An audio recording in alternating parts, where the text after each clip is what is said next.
today's video, we will listen and break down 7 very important investing principles from Howard Marks. Howard Marks is the founder of Oaktree Capital Management, and he's one of the largest investors in distressed securities with over $172 billion in asset under management. Distressed security investor is a type of value investor who seeks to make a profit by investing in bargain opportunities presented by companies that are about to go bankrupt. My name is Kanak and welcome back to my channel. Your support is what keeps this channel running, and if you find this video helpful, then show your support by liking and subscribing to the channel, and let me know your thoughts in the comment section below. With that said, let us listen to the first investing lesson from Howard Marks.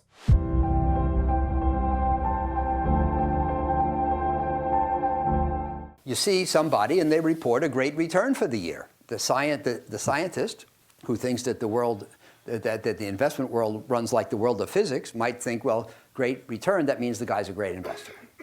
But in truth, it might be somebody who took a crazy shot and got lucky. Why? Because there's a lot of randomness in the world.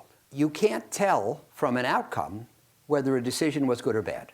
It's very important. Most people don't understand this. Let us break down this idea using a simple example. Imagine there are 1,000 monkeys flipping a coin 10 times each. Out of these 1,000 monkeys, there will be few monkeys who might get a heads every single time. But just because those monkeys got heads every time does not mean they are smarter or better at flipping coins than the others. They simply got lucky.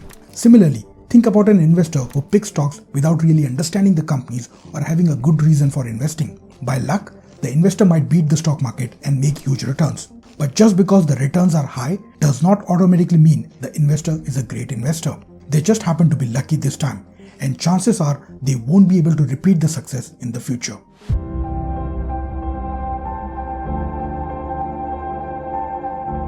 My whole career has been built on doing things that were uninvestable.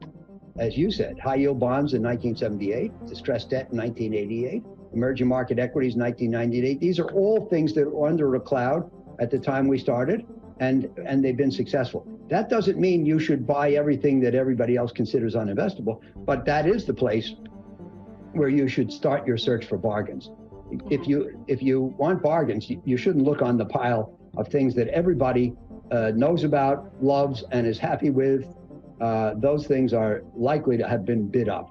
Howard Marks is talking about something called contrarian thinking. This means thinking differently than the crowd. This principle applies not just in the world of investing, but also to life in general. When most people think that a certain categories of stocks are a bad investment or not worth investing in, the price of those stocks might actually go lower than the actual worth of those stocks. And if you are a contrarian thinker, you can find really good deals in places that most people avoid. This idea is also connected to the business philosophy discussed in a book called Blue Ocean Strategy. The author explains how businesses can create a lot of value by either finding or creating new opportunities in places where nobody else is looking. This is because places where everybody else is already doing business becomes too saturated, making it hard to create anything new or valuable there.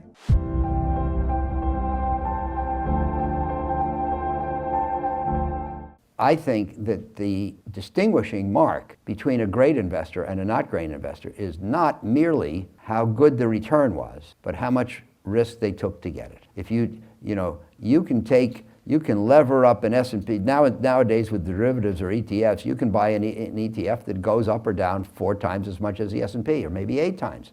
And if you buy that, and you go into a very positive period in the market, you'll have an astronomical return, but it doesn't mean you're a great investor. Because they'll say, look at that guy, he went up 8 times as much as the S&P.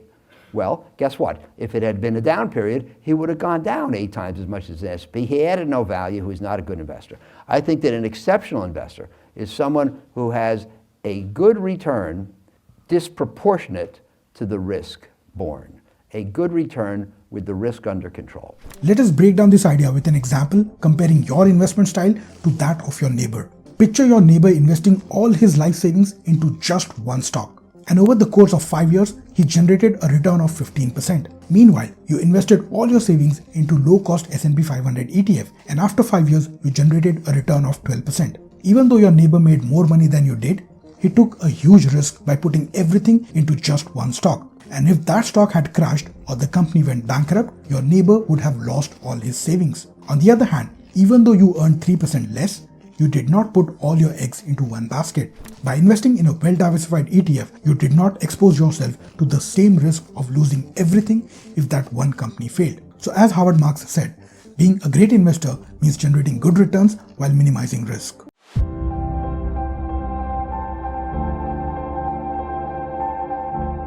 People who do not understand how the markets work or who haven't been around very long tend to think good news, appreciation. It doesn't necessarily work that way because the good news could already have been anticipated, which means that even though the news is good, it's greeted with a yawn. Have you ever noticed that sometimes a company posts a big profit, but its stock price does not go up? This happens a lot because the stock market is a discounting machine. It means the stock prices already factor in the near future of a company. Now you might be wondering how the stock market already knows the future. Well, there are thousands of analysts and active investors on the Wall Street whose job is to estimate what a stock should be worth based on what they think is the future of the company. The collective guesses of these people result in the stock price to reflect the near-term future today itself. So when something actually happens, whether it's good or bad, the stock price does not change much because the market already anticipated it. That's why good news does not always make the stock price go up because the market was already expecting it.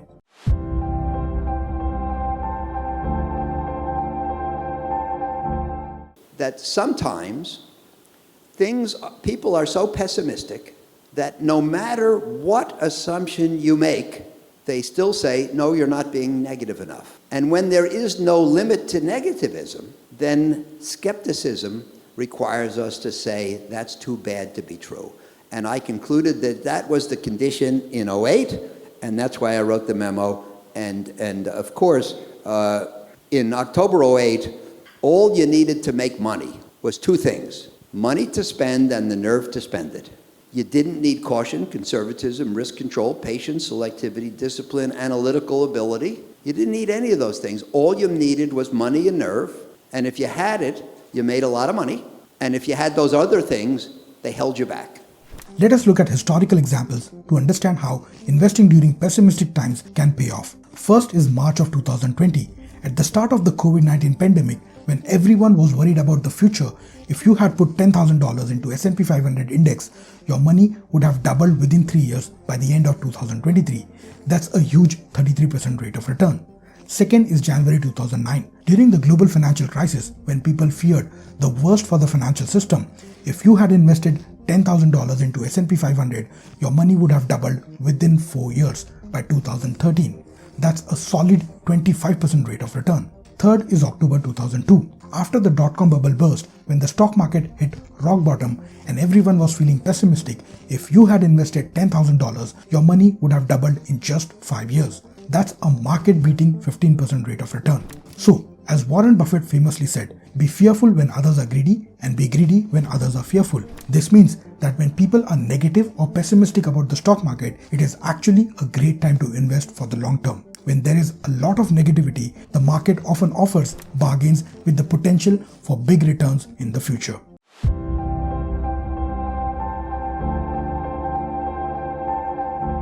You can't tell the quality of a decision from the outcome. Now, this is counterintuitive and, in fact, perplexing. And most people who are not analytical or insightful would say, well, of course you can. Good decisions work, bad decisions fail. But the truth of the matter is that in the world, there are a lot of things that are unpredictable and random, and as a result, good decisions fail all the time, and bad decisions succeed all the time. And we all know people, we say, oh, he was right for the wrong reason, or he was lucky, or he was unlucky. You can't think of the world as a place where good decision, good outcome. Bad decision, bad outcome. It doesn't work that way. Let me illustrate this idea with a dramatic example. Picture someone who sells their house and puts all the money into a penny stock. Luckily, that penny stock skyrockets, making the person a multimillionaire. On the surface, it seems like a great outcome. They got rich by taking a huge risk and putting everything into a penny stock. But was it really the right decision?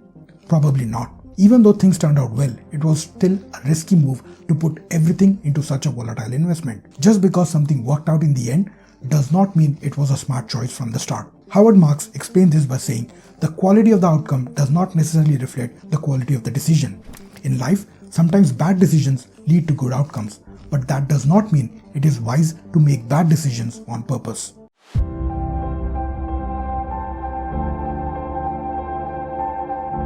Most people have subscribed to the view that volatility is risk. I don't think so. I think that the important risk is, the two most important risks are, number one, the risk of permanent impairment of capital, or the risk of not taking enough risk and underperforming.